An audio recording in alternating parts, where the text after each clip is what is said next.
Welcome back, everybody. It's my pleasure to be talking about jigs with you today. I got it. Don't let it get off.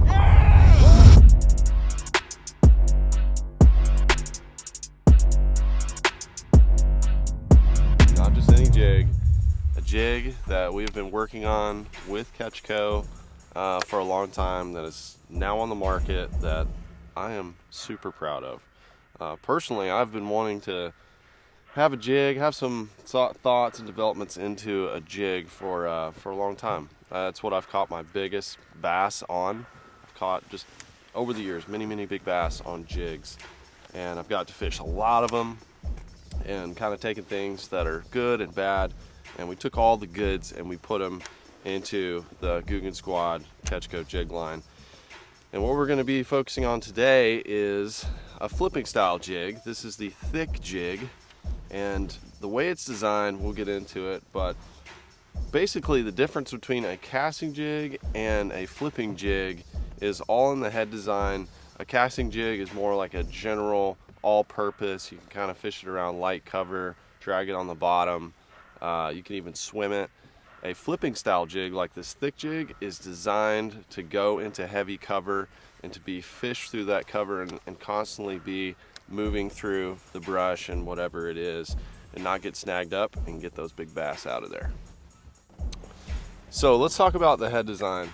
Now, what is different on a flipping style head and this Thicc Jig? The Thicc Jig, if you look at it, it has like a teardrop bullet type head. And what that allows the jig head to do is fall through and kind of just get out of that cover. If you look at a casting jig and other style jigs, the way the head design is, it can kind of get stuck as you're moving it through the brush. So you want this to like basically slide through, bust through. It has a keel on it, and it'll just glide through things. And the way we designed the line tie, there's a very low profile line tie here, and it's in line with the hook point itself. So with that, you're also adding an extra like bullet style head that has very little resistance as it's going through cover. So the head design, super important. Of course, we've got a really quality hook on here. We've got a mustad hook, and the brush guard is kind of in like an oval shape. So it's fanned out, it comes right out of the package ready to fish. And we're about to put it to the test here in some Mexico heavy cover.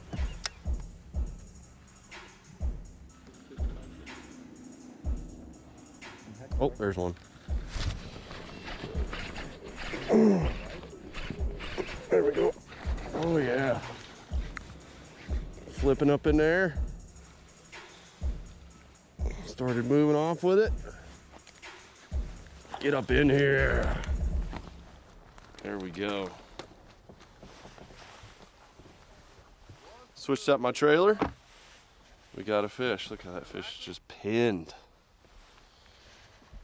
So, first fish up in the shallow brush. Had him pinned on the Thicc Jig, baby. A lot of these male bass are starting to move up here, and there's some females are pairing up, but there's some thick cover. When you're fishing these style jigs, usually you're throwing into heavy brush. You need, I'm throwing 65-pound braid here, but something that's gonna hold up with your rod. I'm using a heavy power rod, and probably the biggest tip I can give you is go with the fastest gear ratio reel you can get. Because that fish right there, I was trying to catch up to it. It was coming straight out at me.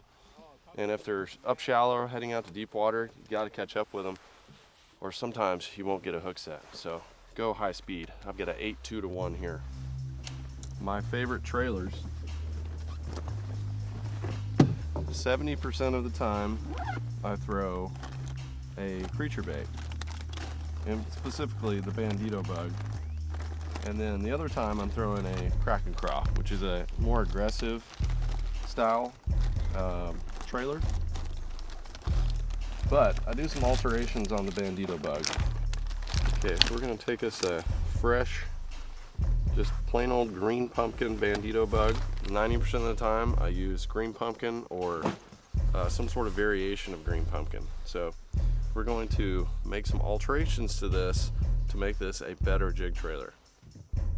Okay, so I'm gonna take these arms actually completely off. We'll just trim those sides up so it's more of a straight bait, and it's not getting a keel off to the side where when you're working that jig fast, it'll flip it over.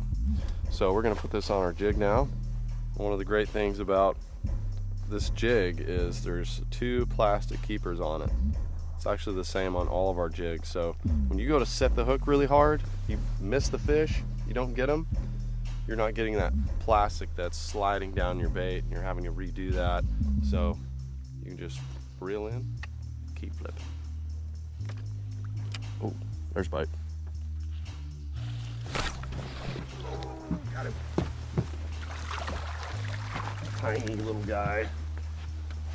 He was right up under the boat. Sometimes you get those. Didn't really feel him, he just kind of started swimming. Let him go.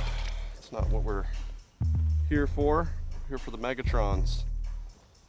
But another jig fish nonetheless.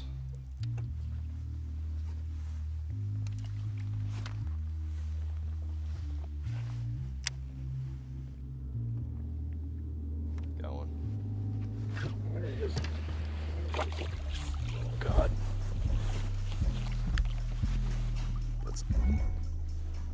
How we doing? Oh shoot! There we go. Just got that one in a tree, right around some trees. He's kind of bloody. Looks beat up from the spawn. There we go. The bites that we've had have been around points. So these trees that are sticking out off this point right here, that's where that one came from. And the big one should be in here somewhere, right in the juicies. But that one I actually got dragging the jig, not actually flipping it in. So even though I'm not seeing trees like right in front of me, they're everywhere. So you can use this to kind of drag through there too, not necessarily just flip into the deep of the heart of the cover. And I'm yet to get it stuck where I can't get it out.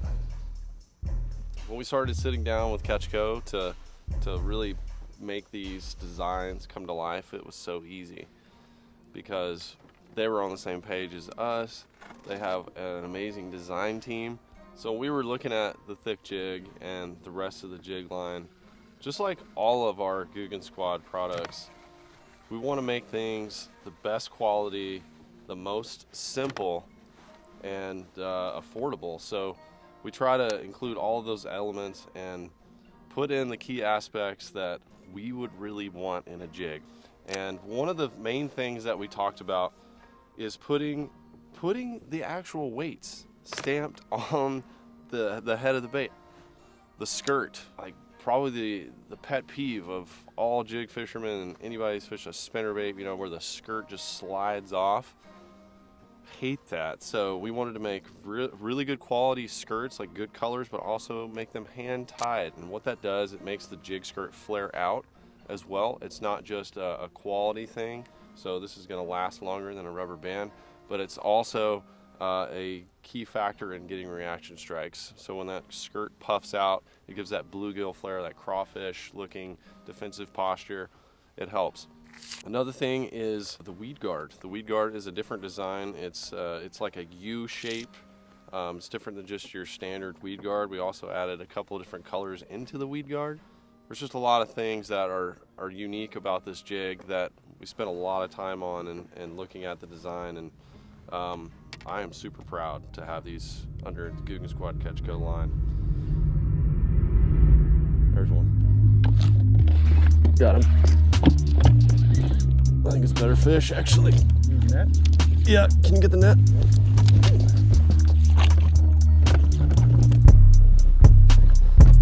We got a small net here. Oh, it's gone in the tree. She's in the tree. Okay. Get down there, Matt. Matt! I see her. Oh, shoot! Dude, I'm in. Get in the tree, get in the tree, get in the tree, get in the tree. Get her, get her, get her, get her, get her, get her, get her, get her. I got her. No! Don't let her get off! Yeah! Woo! Yes! Nice! Yeah, baby. Oh, come here. Come here, Juanita. Gotta give a little extra fight there going into that tree. That's why I use the braid. My line just started swimming off. That's how a lot of the bites have been while we've been down here. They just start swimming. I just pulled up on it with that braid. She was there. Thank you, Matt. Appreciate your great service. That bloody tail is an indicator that that fish was getting ready to do some spawning or has been spawning. Okay, you know what we gotta do? Give it a sniff. Let it go. Thank you, girl. See ya. Another fat fish on the thick jig. Alrighty, y'all, that is all the tips we have today for the thick jig. Great time of year to fish it is right now too. I love fishing jigs in general in the months of February, March, April, when those big fish are starting to move up. Just has a bigger profile, a bigger presence. You usually get bigger bites than you do on a typical Texas rig or worm. May not get as many, but they are thick. So thanks for tuning in.